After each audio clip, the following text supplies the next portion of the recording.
Hello everyone, সবাই কেমন আছো? আশা করি সকলে খুব ভালো আছো।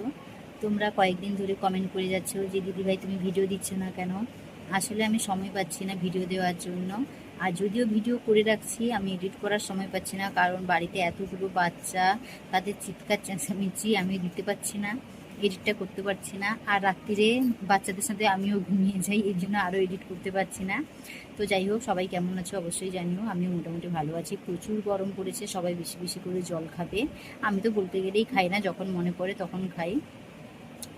তো জামাই ষষ্ঠী থেকে মনে হয় প্রায় আমি ভিডিও দিই না, রিলসগুলো দিই, কিন্তু বড় ভিডিও দিচ্ছি না।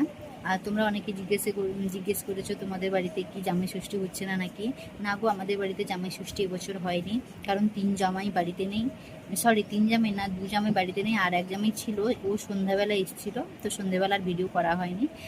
আর জামাই ষষ্ঠী তেমন একটা মন মেজাজও কারো ভালো ছিল না, এই জন্য সেরকম একটা হয়নি। আর তোমাদের নিশ্চয়ই জামাই ষষ্ঠী ভালো কেটেছে। কীরকম কেটেছে অবশ্যই কমেন্ট বক্সে জানিও। আর আমাদের মোটামুটি কেটেছে বলতে গেলেই।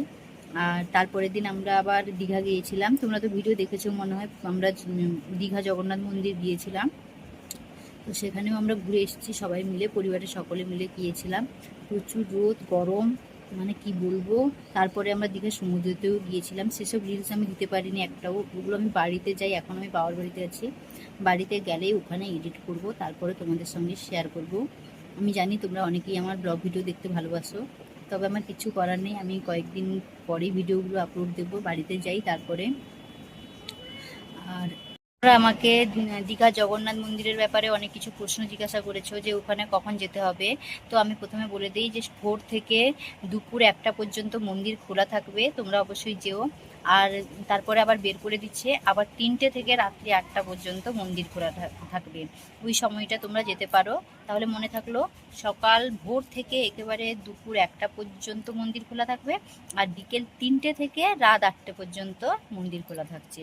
আর জুতা রাখার ব্যবস্থা বলতে, জুতা এমনিতেই সবাই বাইরে মেলিয়ে রেখে যাচ্ছে, যেখানে জুতা যদি তোমরা রেখে যাও তাহলে মানে ঘুরে এসে ফিরে পাবে কিনা জুতো এটার কোনো গ্যারেন্টি নেই। আর পয়সা দিয়ে মনে হয় রাখতেও দিচ্ছে, যদিও আমরা টোটো নিয়ে গেছিলাম, আমরা টোটোতে করে রেখে দিয়ে গেছি, এই জন্য ঠিক জানি না, তবে পয়সা দিয়েও রাখার সিস্টেম করে দিয়েছে। পয়সা যদি দাও তাহলে ভেতরে রাখার যাবে, মানে ব্যাগে ভরে রেখে দিচ্ছে। কিন্তু বেশিরভাগ মানুষজন ওই রাস্তার পাশেই রেখে দিচ্ছে, কিন্তু পরে ওগুলো আর পাওয়া যাচ্ছে না। তো আজকের মতো ভিডিও এখানেই শেষ করছি। আশা করি তোমরা তোমাদের উত্তরগুলো পেয়ে গেলে। তো পরের ভিডিওতে যদি আরও কিছু জানার থাকে অবশ্যই কমেন্ট করে জানিও, আর আমি শীঘ্রই ভিডিওগুলো এডিট করে দেবো। তো সবাই ভালো থেকো, টাটা, বাই বাই। একটা কথা, যদি ভিডিওগুলো ভালো লেগে থাকে অবশ্যই লাইক, কমেন্ট, শেয়ার সবটাই করে ফেলো, আর সাবস্ক্রাইব করতে অবশ্যই ভুলো না কিন্তু।